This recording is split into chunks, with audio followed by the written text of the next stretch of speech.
पाहुयात पुढची बातमी। गावामध्ये सुरू झालेली शाळा बंद पडल्यामुळे 35 विद्यार्थ्यांचं शैक्षणिक भविष्य अंधारात सापडलं। नांदेडच्या मुखेड तालुक्यामधील रामदास पवार तांडा इथला हा प्रकार आहे।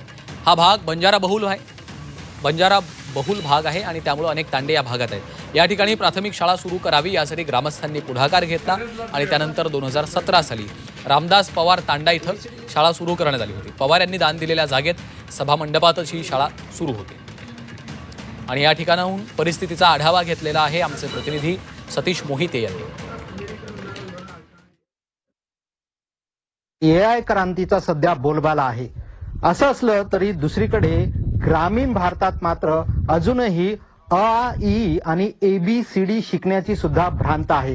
हे खरं चित्र आहे, कारण ग्रामीण भागात आजही शाळांची व्यवस्था नाहीये।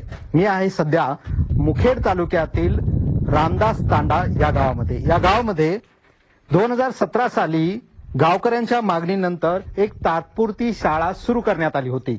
मात्र ही शाळा शिक्षकांअभावी जेमतेम 6 महिन्यातच बंद पडली। काय नाव आहे तुझं? सुमन। सुमन, कोणत्या वर्गात शिकते आता तू? तिसरी। कुठे, कोणती शाळेत जाते? कुठे शाळा आहे? चिसनापल्ली। रोज शाळेत जाते की नाही जात? जाते, कधी जातो कधी जाईना। एकंदरच या रामदास तांड्याच्या परिसरामध्ये 60 ते 70 कुटुंब आहेत। त्यामध्ये जवळपास 35 विद्यार्थी आहेत। या 35 विद्यार्थ्यांचं शैक्षणिक भविष्य अधांतरी आहे। आता तरी शिक्षण विभागाने आणि सरकारने याकडे गांभीर्यानं लक्ष देण्याची गरज आहे। सतीश मोहिते, रामदास तांडा, मुखेड।